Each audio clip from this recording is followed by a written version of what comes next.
Staying with us, in recent weeks, Nigeria has been plagued by tanker explosions, leading to the tragic loss of lives and destruction of property. The manner of these losses have been inexplicable, especially with the culture of bystanders rushing to scoop fuel from leaking tankers. In this report, senior reporter Ayomide Ajegbe takes a look at the magnitude of these incidents and the burden of safety. On October 15, 2024, a petrol-laden tanker overturned near Majia village, Taura local government area of Jigawa state, spilled its content into drainage. The resulting explosion claimed the lives of 181 persons and left 80 individuals hospitalized. Barely 3 months later, on January 18, 2025, another horrific tanker explosion occurred in Diko, Gurara local government area of Niger state. A 60,000-liter petrol tanker detached from its head and exploded, killing at least 86 persons and causing untold suffering. Just a few days ago, a petrol-laden tanker exploded in Ibadan, killing the driver and injuring one other persons.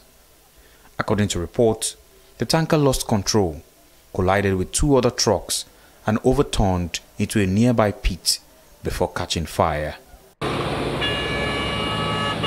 In just 3 months, over 300 lives have been lost to tanker explosions and truck accidents.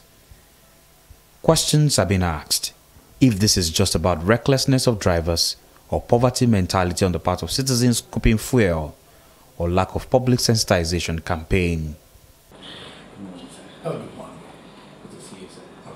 I was at the office of the sector commander of the Federal Road Safety Corps in Lagos, and he unpacked some of the remote causes of this accident, which has to do with outdated tankers that are not roadworthy and poorly maintained.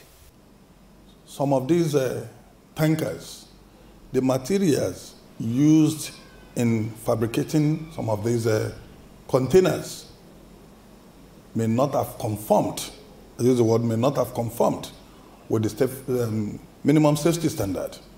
And these, I think we should look inward, not trying to throw blame to any agency or organization, by the Standards Organization of Nigeria to ensure that the manufacturer meets the required standard before being put to use. So, but most people, because of the profit margin they're actually looking for, they fabricate what they call a container, which should naturally have some strength. Unfortunately, when they don't, when events happen, it falls back to them. Negligent driving practices, bad roads, overloading are all explained as major causes of these disasters, with emphasis on public sensitization and government practices. If you load from Lagos coming to Abuja, imagine the number of times you will match break due to traffic, due to potholes, and due to diversions. So in the course of doing all that, you would of course find that most of the brake pads are worn out, and it is the trailer and tanker. You keep the tanker and the trailer keep moving left, right, and you imagine what happens. Let's talk about this driver safety standard. Many a times, people talk of bad roads. People talk of bad weather. It behoves on this driver to know the kind of material or load you are transporting from point A to point B. Liquid flow, when the vehicle is flowing, it tends to counterflow. For example, if you are maneuvering right, the content tends to maneuver left. So you now see a bad road whose shoulder already had gone bad in an attempt to maneuver, dodge something depending on your speed. Concerns have been raised on communities and residents who have been told to avoid crowding around accident scenes involving tankers, as this increases the risk of casualties in the event of an explosion. Vehicle falls down, the first thing people will do is to rush. Even if the tank does not open, they force the valves to open the tank and start siphoning fuel. And in the course of doing that, fire catches. So it's very, very, very unfortunate. People should know that life is at stake. their lives, the life of the driver, and the properties. And only God knows where the fuel will spill. So now we have a task ahead of us. Not only us in NATO, not only the drivers, but the general public and the government should sensitize the general public of the danger of, getting close to a vehicle that falls, especially with petroleum products.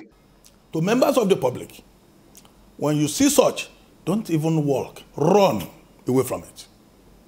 What most people don't know, they look at the liquid and they think it ends at the liquid. There's a vapor on top of that liquid that is traveling faster than the liquid. As much as there's an outcry to tackle incessant road accidents involving trucks and tankers with a quick fix, experts have raised concerns that there should be a much more longer-term approach with fuel transportation to be used via pipelines instead of road tankers. Ayomedia Jake, TVC News, Lagos.